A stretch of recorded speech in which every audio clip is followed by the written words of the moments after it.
SprayMate 2, fonction volume 1, 2, 3.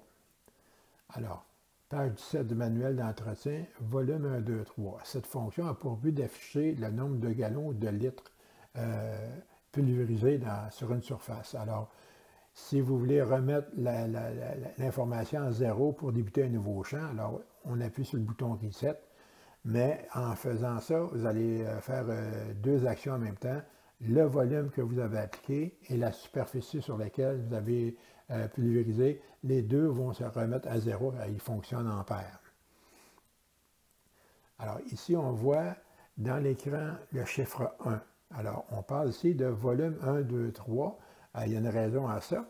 Alors, avant de démarrer la pulvérisation dans un champ, si vous désirez connaître le nombre de gallons ou de litres appliqués dans ce champ, il faut remettre l'affichage à 0 avec le bouton Reset. Alors, ici, le bouton Reset, on est sur le mode Hold, on est en mode automatique. On pointe notre bouton rotatif sur volume 1, 2, 3, c'est-à-dire la quantité qui mesure le volume épandu dans le champ. Alors, en faisant un reset, on appuie 2 secondes, vous allez voir apparaître dans l'écran le mot Clear. Hein? Alors, aussitôt que Clear va disparaître, il va y avoir le 0 qui va à son tour apparaître. Ça veut dire qu'on a fait une remise à 0 pour débuter un nouveau champ. Toujours lorsque c'est inscrit 1 dans l'écran. Alors, voyons maintenant l'information suivante. Volume 1, volume 2, volume 3. Alors, on voit ici, c'est 1, 2, 3. Alors, on a 3 tableaux différents. Alors, ici, j'ai 1. Alors, il y a 3 possibilités de recueillir des informations. C'est-à-dire que là, je vais vous montrer une façon de procéder, mais en mode de calibration qu'on verra dans 3 ou 4 vidéos prochaines, comment calibrer le volume 1, 2, 3 pour avoir une autre façon d'obtenir de l'information. Alors, pour l'instant, c'est de connaître, exemple, combien de produits que j'ai appliqués sur une surface. Alors, vous voyez, si, par exemple, j'ai pulvérisé 20 gallons à l'acre sur 10 acres, vous allez avoir ici un total de 200 gallons à l'écran. Ça pourrait être 198 aussi, parce que lorsqu'on diminue la vitesse quand on arrive au bout du champ, et lorsqu'on repart, alors exemple de votre vitesse de travail normale aller à 0 et de 0 à votre vitesse normale, il peut y avoir des petites variations au niveau du calcul. Alors, ça pourrait être, exemple, 198, 199, 200. Alors, c'est tout à fait normal à cause justement des changements de vitesse en bout de champ. Alors, ici, on va prendre, exemple, l'information qui est ici. Exemple, je viens de pulvériser 200 gallons dans un champ. Alors, vous voyez le 1 ici, là? Alors, il y a possibilité de le changer pour 2 ou 3. Alors, vous voyez, appuyez sur le plus pour changer de 1 à 2, de 2 à 3 ou de 3 pour revenir à 1. Alors, ça veut dire que j'appuie sur le plus, le 2 va apparaître, j'appuie sur le plus, le 3 va apparaître, j'appuie sur le plus et le 1 va revenir. Alors, il ne faut pas on avance puis on recule parce que si vous appuyez sur le moins, c'est reset, vous allez effacer l'information à l'écran. Actuellement, là, j'ai 200 gallons d'appliqués. Alors, sur l'affichage numéro 1, voyez-vous ici, j'ai mes 3 affichages. Le 1, le 2 et le 3, c'est à chaque fois que vous appuyez ici, vous allez changer de tableau, autrement dit. Alors, ça va nous donner quoi d'avoir 3 tableaux, si ça peut être nécessaire pour vous, là. Alors, on a 200 gallons d'appliqués. Si mes 3 tableaux étaient à 0 au départ, alors j'ai 200, 200, 200. Alors, si je fais une remise à 0 sur le tableau 1, alors on appuie sur le reset, mais au départ, on est tout le temps en position Hold sur l'interrupteur.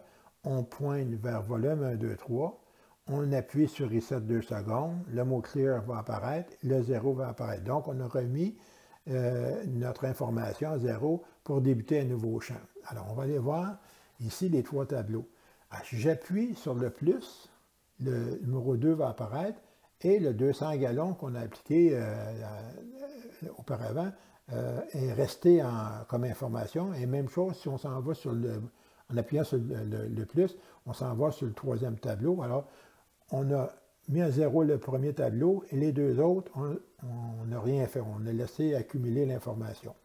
Alors, j'applique dans un autre champ encore un 200 gallons.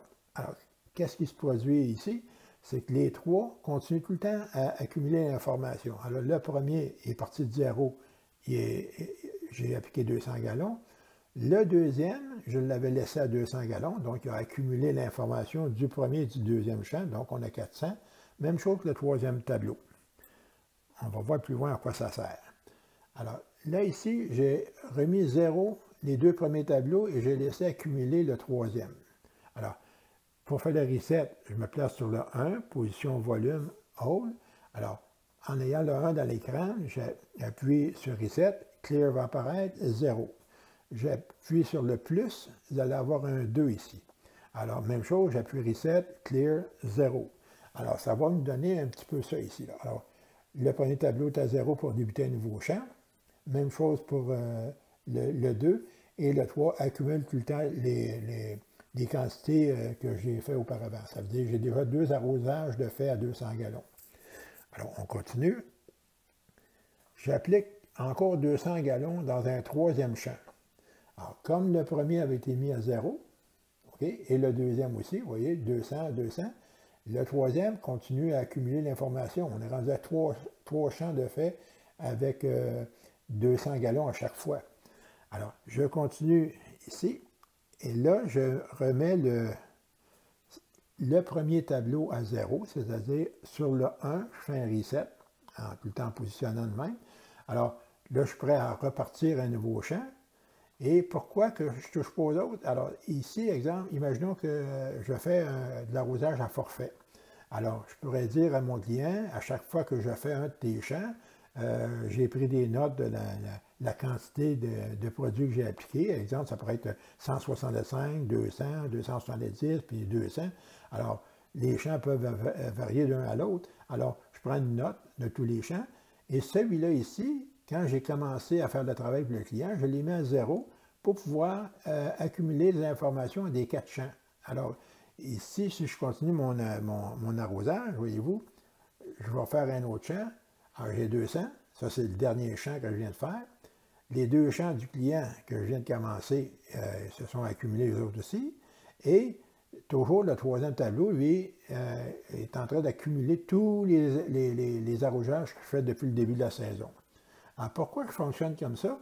Ça me permet de dire au client, bien, chacun des champs a tant de produits, le total me donne ça, et ici, ça pourrait me servir, exemple, quand je suis rendu à 3000 ou 4000 gallons d'appliquer, c'est une question de choix, je vais faire une maintenance de mon pulvérisateur, c'est-à-dire vérifier les fils, les jets, les collets de serrage, vérifier les endroits où on doit graisser la rampe. Alors, c'est un petit peu ici, là, une information qui peut être plus ou moins nécessaire, mais ça pourrait servir justement à mémoriser le nombre de gallons là, pour vous dire, bien, je fais une maintenance après tant de gallons. Alors ici, vous voyez, mais dans la majorité des cas, les gens vont rester sur le 1 parce qu'ils n'ont pas besoin du 2 ou du 3. Alors, ils remettent à 0 à chaque fois le tableau numéro 1 pour faire le calcul de chacun des arrosages. Pourquoi j'ai besoin d'avoir cette information-là? Ça pourrait être pour exemple, faire une comparaison avec l'année précédente. L'année passée, donc, j'ai appliqué 200 gallons dans un champ. Et cette année, j'ai fait le même arrosage, c'est pas une question de vitesse, mais le même arrosage avec le même taux. Alors, j'ai encore 200, ça veut dire que mon débitmètre fonctionne bien, l'ensemble du pulvérisateur fonctionne bien. C'est pour faire une comparaison, parce que si vous savez comment vous devez appliquer de produits dans un champ, alors c'est un choix. Là. Alors, mais par contre, si, exemple, on remet à 0 l'information ici sur le programme 1, alors si par mégarde vous touchez au bouton plus et vous changez pour le tableau numéro 2, bien, l'information que vous allez lire à l'écran ne correspond pas à ce que vous êtes en train de faire. C'est un petit peu pourquoi je voulais vous expliquer le 1, le 2 et le 3. Et comme j'expliquais aussi, en restant sur le 1, c'est très simple. Puis si vous avez réellement besoin d'ajouter de l'information, c'est une façon de le faire. Ça termine le vidéo numéro 13.